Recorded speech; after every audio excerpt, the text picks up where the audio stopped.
Assalamualaikum warahmatullahi wabarakatuh. Perkenalkan, nama saya Karisma Mutiara Kasih dari Universitas Abdurrahman Saleh, Fakultas Ekonomi. Di sini saya akan menjelaskan sistem biaya taksiran. Definisi biaya taksiran adalah biaya yang ditentukan di muka sebelum dilakukan suatu produksi. Sistem biaya taksiran adalah sistem akuntansi biaya produksi yang menggunakan suatu bentuk biaya yang ditentukan di muka dalam menghitung harga pokok produk yang diproduksi. Penentuan biaya taksiran. Yang pertama, ditentukan atas dasar data masa yang lalu dari perhitungan atau secara sederhana dengan taksiran. Yang kedua, penentuan taksiran biaya bahan baku. Perlu dilakukan penaksiran tiap bahan baku yang dibutuhkan dan berapa harganya. Yang ketiga, penentuan taksiran biaya tenaga kerja.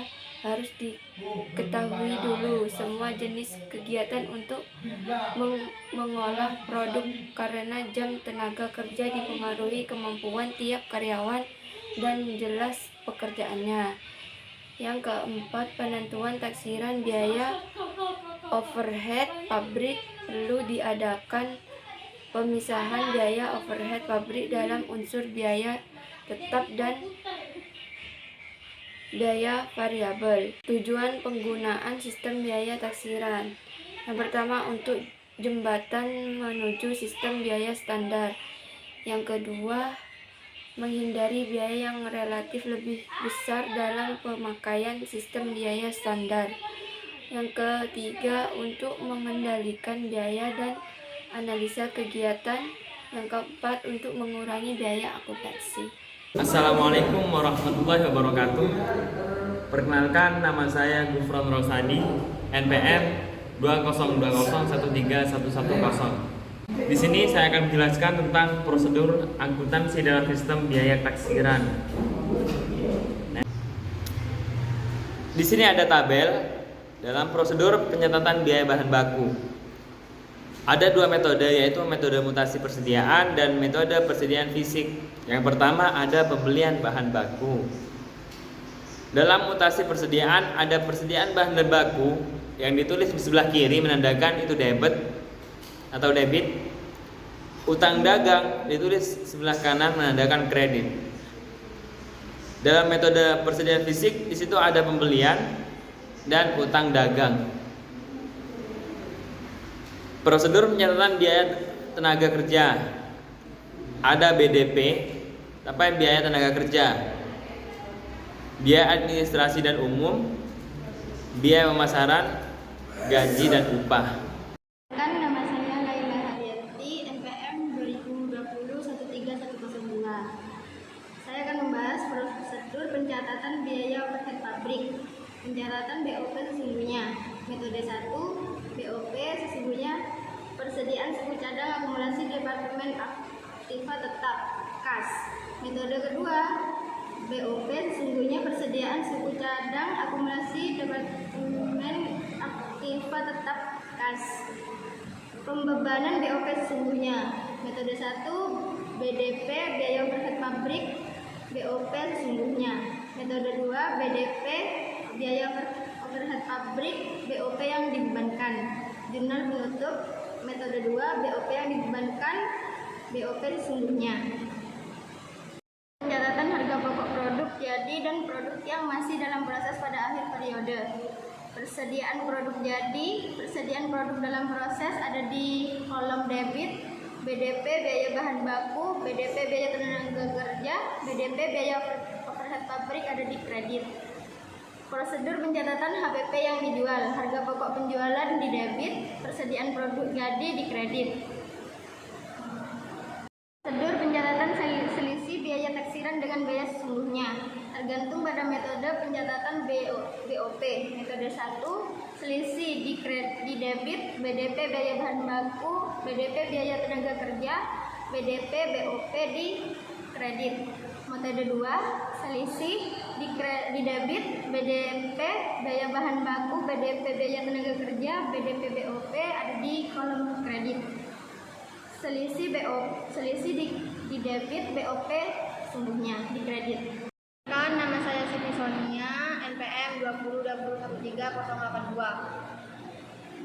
Prosedur akuntansi dalam sistem biaya taksiran jika produk diolah melalui lebih dari satu departemen produksi. Yang pertama, menentukan biaya taksiran kesatuan produk pada setiap departemen produksi. Yang kedua, membentuk rekening barang dalam proses pada tiap departemen produksi. Kemudian dipecah sesuai dengan unsur harga pokok produk. Yang ketiga, rekening barang dalam proses tiap departemen, didebit dengan biaya produksi sesungguhnya, dikredit dengan harga pokok taksiran pokok jadi dan harga pokok taksiran produk. Yang keempat, saldo barang dalam proses tiap departemen merupakan selisih harga sesungguhnya dengan biaya taksiran. Perlakuan terhadap selisih. Yang pertama, ditutup rekening harga pokok penjualan atau rugi laba. Yang kedua, dibagikan secara adil kepada produk selesai dalam periode yang bersangkutan, yaitu di bagian rekening produk jadi dan HPP. Yang ketiga, dibagikan secara adil ke rekening persediaan BDP, persediaan produk jadi dan HPP. Yang keempat, membiarkan selisih tersebut tetap dalam rekening selisih, sehingga rekening ini berfungsi sebagai deferred akun. Hal ini dilakukan karena ada kemungkinan selisih yang terjadi di antara periode akuntansi akan saling menutup. Sistem biaya taksiran. 1. Dapat mengurangi atau menekan biaya administrasi atau administrative expense. 2. Dapat menyediakan informasi untuk pengambilan keputusan atau decision making. 3. Mengantar ke pemakaian sistem harga pokok standar atau standar costing. Sekian dari saya. Dan yang terakhir adalah kelemahan sistem biaya taksiran.